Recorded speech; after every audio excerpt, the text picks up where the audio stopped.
My name is Ivey, and I'm in Professor McCain's English 2030 class, and I'm here to present the part-time legend, Ted Kooser. Ted Kooser was born in 1939, and he's currently 85 years old, and he was born and raised in the Midwest. He spent much of his childhood in Iowa, but he lived and worked in Nebraska for quite a good portion of his life. He worked in insurance until the age of 60, only working on poetry in the wee hours of the morning before he went to work. So he's only getting an hour 30 every day to work on his poetry. Just to quickly brag on Ted, he became the U.S. Poet Laureate in 2004 to 2006, and he won a Pulitzer Prize for his 2005 book, Delights in Shadows. For my analysis of Ted's work, the thematic statement I pulled out was, Ted Kooser takes mundane scenes and pulls out the sentimental feelings that come with change.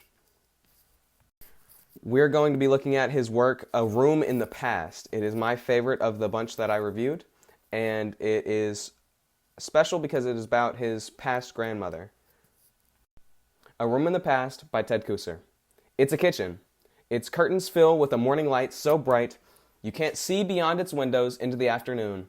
A kitchen falling through time with its things in their places. The dishes jingling up in the cupboard.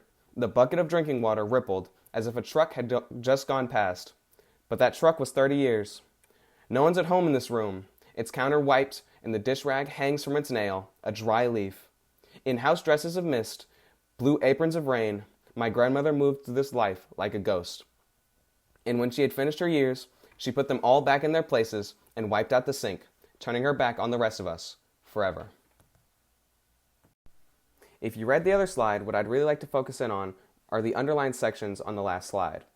The lines include, it's a kitchen, and then some descriptions of the house and its clutter, as well as the house after his grandmother had passed, where it mentions the cleanness of it and the lack of junk and clutter.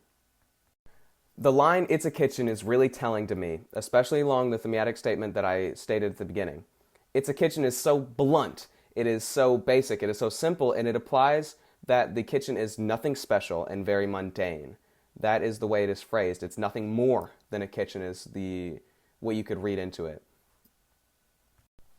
The other part of this poem I'd like to specifically mention is the part where Ted describes different, seemingly mundane items around the house. This is telling because what he's setting up is with a later section of the poem, there is such a drastic change between the loved and lived-in home before his grandmother's passing in comparison to the clean and sterile version that is left when his grandmother leaves. Another layer of depth is added when you understand the audience of this poem.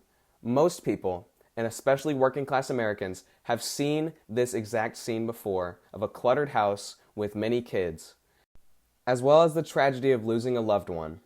The juxtaposition between the past Ted remarks about and the magnitude of how it's changed truly hurts and shows Ted's abilities as a writer.